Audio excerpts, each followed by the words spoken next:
Well, as frequently happens with an old iron project, you run into a snag. Looking at the weights on the assembly here, flyweight assembly, if I got this wire wheeled, you can see we've got a groove worn into the shaft by the spring. The other side's even worse. So the concern I have is whether or not the spring will hang up in that groove and interfere with the action of the flyweight assembly as it controls how the air is pumped in the compressor based on RPM. And so I'm going to weld those up. I'm going to throw a little preheat on them because it's pretty chilly in the shop today. And we'll weld those up.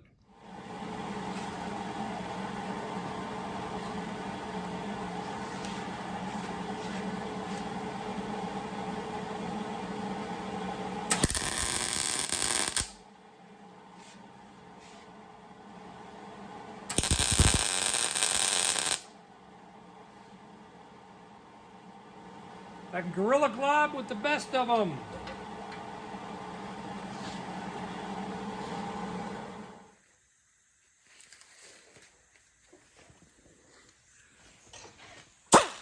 Noise alert.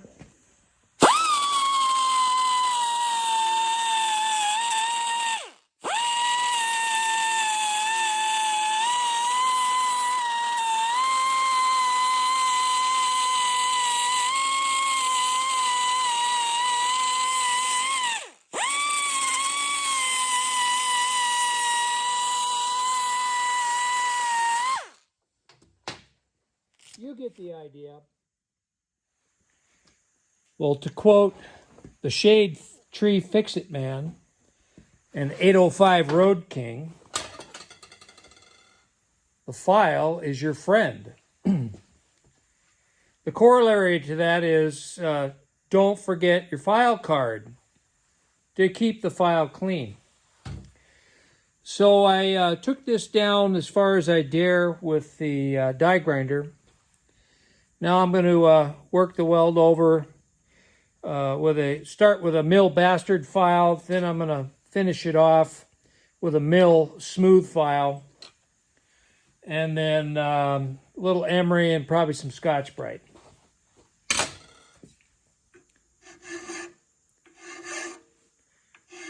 So it's story time. As most of you know by now, if you've been watching the channel for a while, I originally hail from the Pacific Northwest, Puget Sound region up in Washington State. Grew up there, worked my whole adult life there, raised my family there, retired here in Arizona. Well, anyway, my wife and I have always been avid gardeners.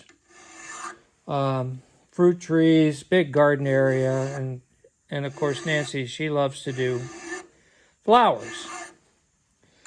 Well, if those of you that are familiar with a wet climate in the northern areas of the United States, you're probably familiar with a little creature called a slug. Slugs are voracious eaters of flora and fauna. Well, Nancy was having a heck of a time with the slugs eating her flower garden. And of course, we don't like to use chemicals and sprays and stuff like that if we don't have to. And so she was looking for an alternative to pesticide, to see what we could do about slugs. Well, in all her research, she discovered that beer is just death on slugs. So she got the bright idea to put trays or pans of beer spread out throughout her flower garden to attract and kill the slugs. Well, she neglected to tell me that I was going to make a donation of my favorite craft beer. I mean, we couldn't just go down to the Seabeck Marina to the general store and get a couple of bottles of the cheap stuff. No.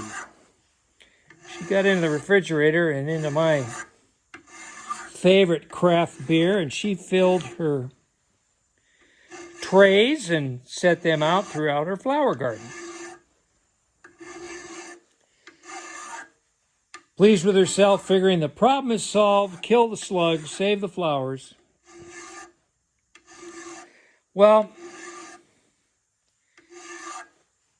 I come home from work, hot summer day, you know, it'd be nice to have cold snacks. Open the fridge, and there's nothing in there. And I inquired as to what happened to my favorite craft beer, and she said, I used it. You used it? So I went out to inspect what she did. All the trays, the little pans full of beer, were empty. No dead slugs in sight. Then I happened to hear this rather loud snoring, and I looked over by the front door where we kept our dog's pet bed. There was our golden shedder laying there, passed out with a big smile on her face. Yeah. Don't use your beer to take care of slugs unless you lock the dogs up, because you'll still have slugs afterwards, but you will have happy dogs. Well, not my best work, but passable.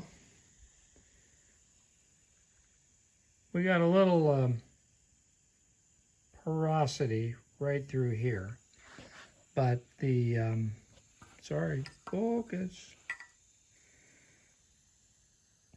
Yeah, a little bit of porosity, but not bad. I mean, it's just going to have a spring sliding over it, so I worked that over with the files and some emery paper and a Scotch-Brite pad. It's nice and smooth. Let's give it a, sorry, flying all over the place with the camera work. So the spring slides over it just fine. No catches or hiccups, so that's going to work. So what I'll do is I'll do the other one off camera and then finish wire wheeling the remaining parts. We'll throw some paint on the ones that need paint, and we'll start putting this back together. Okay, the weld repairs are done and smoothed out. I've done some wire wheeling off camera and clean these parts up. Next thing I'm going to do is wipe them down and with some whatever I use prior to paint. Wipe these down really good, and then get some paint on the weights, on the collar, and on this bracket, and then we'll mount it back on the flywheel, and then mount the flywheel on the air compressor. Stand by. Well, I misspoke in an earlier video. I said the cause of this groove that got worn in there was from the spring. Well, as you can see, those springs are light. They're not heavy enough to carve a groove in there. What did it was the bracket. And I'm surprised that these holes in the bracket aren't egg-shaped from wearing into that shaft, but they're not. So, yeah, I missed it. Wasn't the spring, it was the bracket. Hey, let's put this together. It's kind of a mouse trap. And it'll bite you. So I got to collapse. I don't know if you can see it or not, but I got to collapse that spring enough to get this horseshoe clip in there. That takes the spring tension, and then we slide a cotter key in there, or cotter pin, or whatever you want to call it. Bend that around enough to retain it for now. And then the collar, it slides onto the other side of that horseshoe pin. It's also retained by a cotter pin. See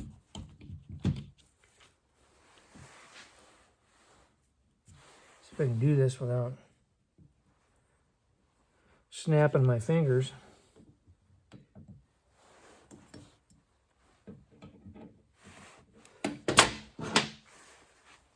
I'm going to go ahead and bend this other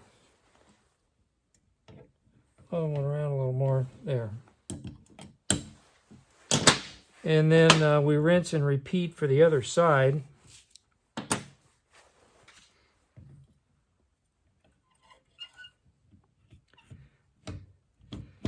Like I say, it's a bit of a challenge, but I hope you can see something. I know my hands are in the way.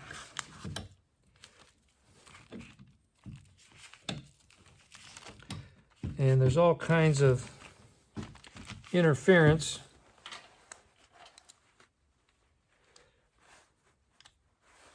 All right, we got to start. There. 2 more cotter keys.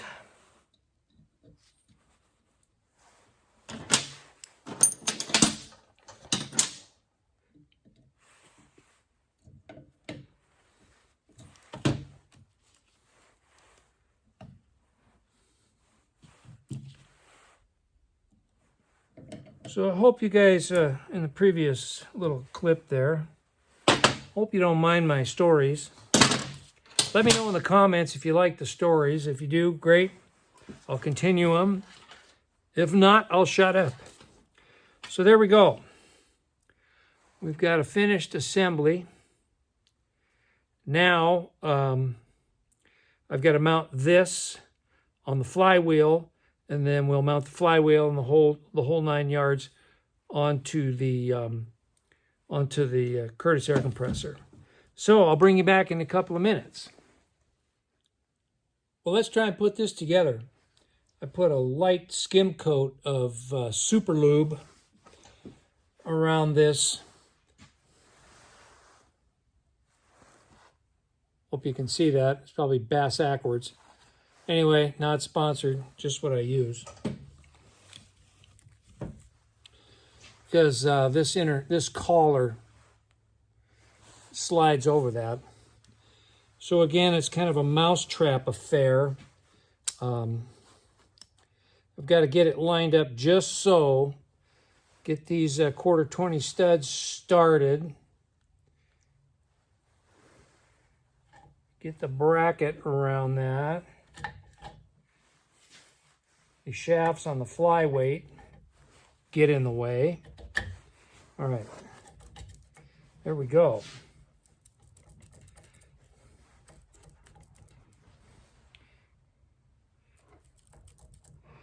That's going to work. So I got some temporary 1/4-20 nuts staged because the 100-year-old ones that go with this, they are all battle scarred and they look great. I cleaned them up and ran tap through the holes because they were pretty gummed up. But I got them sitting over on some cardboard. I painted them to go with the rest of the motif here.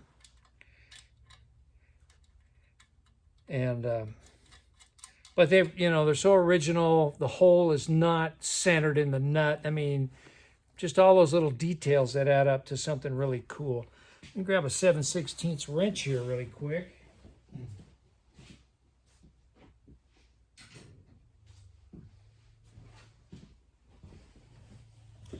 Yeah, I could have just replaced them with new nuts, but I thought, nah, don't do that. Try to keep as much of this original as I can. And plus the fact that those battle-scarred quarter 20 nuts are probably a lot better quality than the stuff I'm temporarily bolting it down with. All right. This is ready to go on the air compressor. Let me move you, and we'll film that part of it. Well, here goes nothing. Oh, this thing weighs a ton.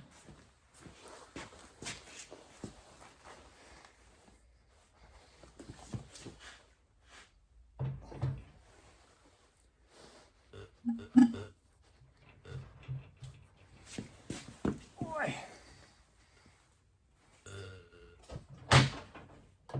That's a battle. There we go.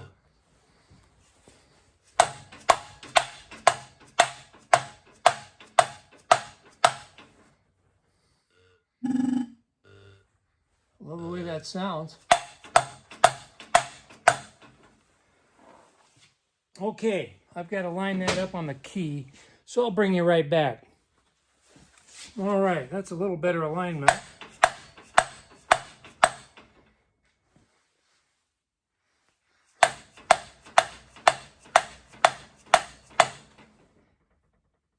In a previous video, I mentioned there was an end cap missing. That's this guy right here.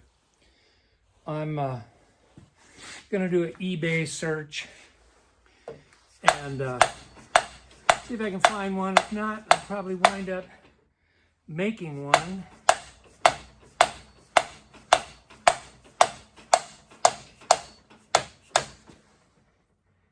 Pretty close. I cleaned up this key, and you can see where the set screw went. See if I can drive that in there carefully. I don't want to mushroom it. So let me grab a brass punch.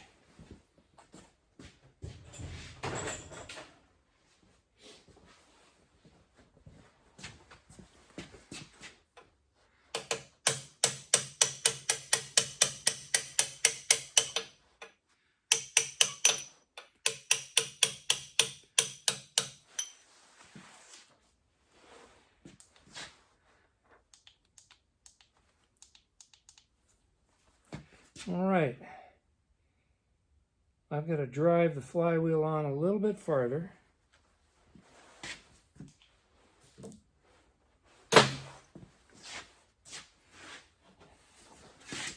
I still have to look up specs about adjusting this whole affair. I'm not sure what the story is on that yet, but that's coming.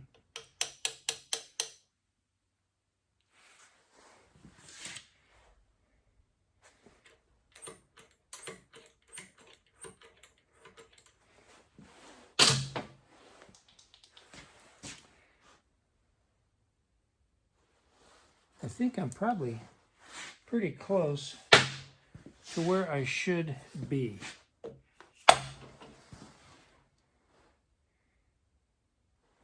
I'm thinking that might want to be flush.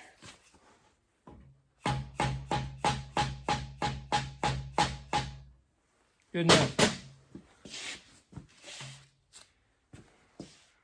Pliers, where'd I lay them down?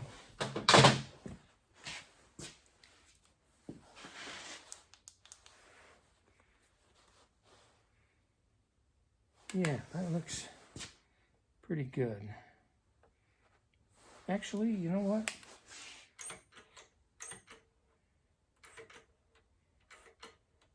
There's about a 1/2 inch of travel on this arm. I'll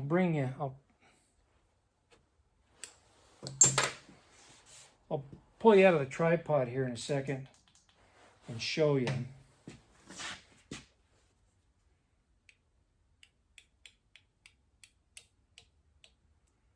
That's pretty good.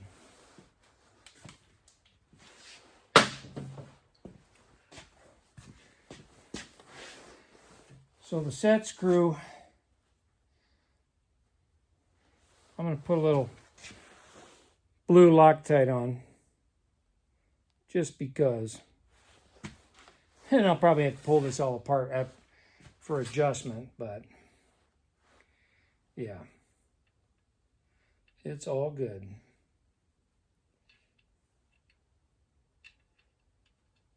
And I've chased all these threads. Put them on the wire wheel first and knock all the crud off. Then I ran a die over the set screw and I ran a tap down through the flywheel where it's threaded for this set screw.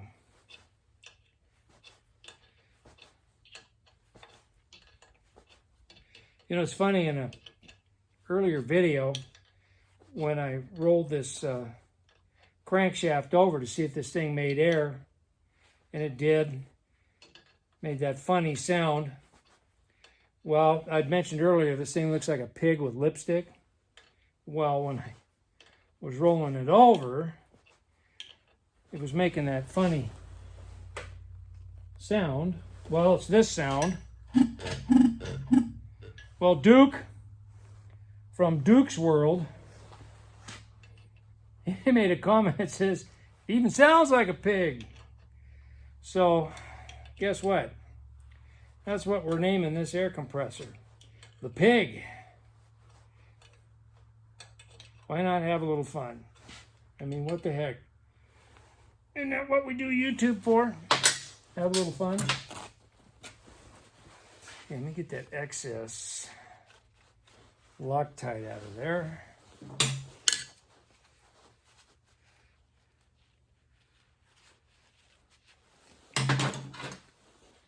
Yeah, that's looking good. Now I'm going to pull you out of the tripod and we'll show you the back side of this. Okay, here we go.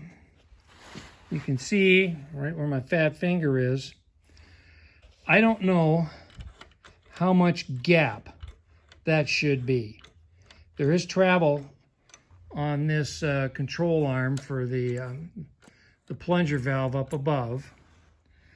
I've got to go over that patent drawing and see if there is an adjustment spec for that.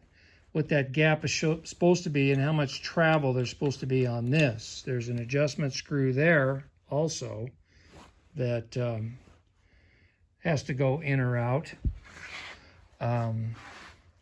When I pulled this all apart, this was all pretty much flush. The key was sticking out somewhat. But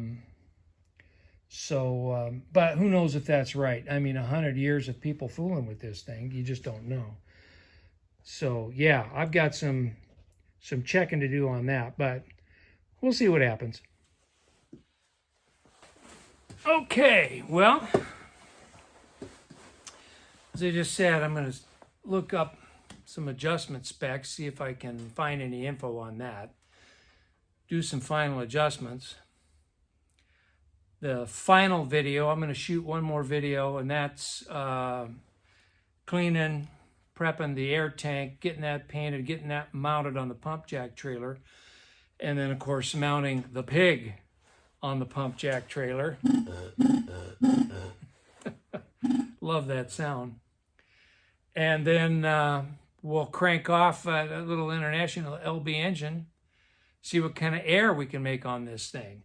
I'll get it plumbed in. I'm going to put a pressure relief valve just for safety. This thing is already designed to unload by itself, but I'll put pressure relief valve off the tank just to be sure. I'll put an air chuck on the trailer, carry some air hose with me, and, you know, pump up tires, maybe run an air tool or something like that, but we should have a functional air compressor, hopefully, on the pump jack trailer. Also,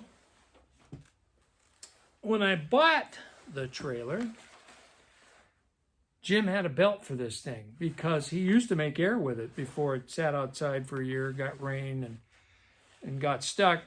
So, no, I had it right the first time. So yeah, we've already got a flat belt. This flywheel is crowned, and the corresponding pulley on the little International LB engine is also crowned, so these things don't slip off while they're running. So we just about got everything squared away to make air. This has been a fun project. I've enjoyed doing it. Hope you've enjoyed the journey and of us resurrecting the pig.